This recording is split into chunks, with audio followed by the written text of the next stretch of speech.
वर्षापासून त्रास होता तुम्हाला? ती मला 10-15 वर्षापासून त्रास आहे. 15 वर्षापासून त्रास होता मणक्याचा. आता आपल्याकडे किती दिवस झाले तुम्ही थेरपी घेताय? 3 दिवस घेतले. 3 दिवसामध्ये किती टक्के फरक वाटतोय? एकदम 101% फरक आहे. 101% फरक वाटतोय तुम्हाला. ते हाताला कुठला मुंग्या येत होते आता दाखवते हात? ही गाठळ होतो. हा, ही मोकळं झालंय. बरं. हाताचे जे कापरं होत होतं ते आता होत आहे? नाही, आता अजिबात होत नाही ना? कुठली? खावायला हे दुखत होतं आणि पोटाचं मनकाने पिंजत होता, ती आता क्लिअर झालंय. तुमचं काम किती दिवसापासून बंद होतं? 4 वर्ष मी काम सोडलं होतं. मला रोजचा पगार 700-800 रुपये मिळत होता, तरी मला ते काम करू वाटत नव्हतं. बर. आता आजच मी ठेकेदाराची गाडी घेऊन आलो आणि त्याच्याकडे मी उद्यापासून कामावर रोज होतो. अरे वा वा वा वा.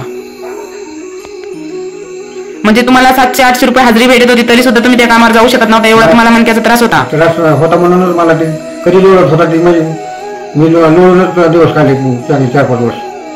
पुण्यात 20 वर्ष काम केलं, तेव्हापासून मला त्रास होत होता, पण मी तसंच जुलमानी काम करत होतो. नाव सांगा काका तुमचं? बाळू नामदेव मुक्काम औषधी. आपल्याकडे येण्याच्या आधी काय काय त्रास होता तुम्हाला? माझा पाठीचा मणका असा चाव करत होता सगळा आणि हातपायला मुंग्या यायच्या, दुखायचे. आता काम पहिल्यासारख्या स्पीडमध्ये चालू आहे. म्हणजे मध्ये तुम्हाला मणक्याचा खूप त्रास होत असल्यामुळे तुमचं काम, जे कामाचं स्वरूप आहे ते स्टॉप झालं होतं पूर्ण? दिवसभर मी 10 वाजल्या हातूनच पकडायचं, इथं म्हणता मला म्हणजे ती खाली जोडत होता. बरं. आता 3 दिवसाच्या थेरपीनं कसं वाटतंय मग तुम्हाला? आता क्लिअर वाटते. आता काम केलं तुम्ही काल परवा? काय त्रास नाही. झोपून नाही आता अजिबात? नाही. रात्री 3 वाजता उठून मोठे पाणी धरलं. बरं. तुमच्यासारखा बाकीचे जर पेशंटला त्रास असला त्यांना काय मार्गदर्शन कराल? हा बाबा, मला दवाखान्यात चांगला फरक पडलाय.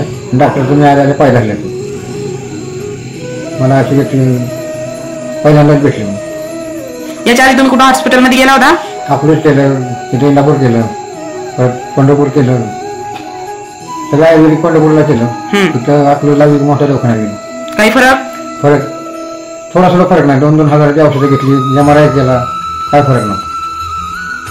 आता किती टक्के फरक वाटतोय मग आपल्याकडं? आता 100% फरक आहे. रामकृष्ण हरी. रामकृष्ण.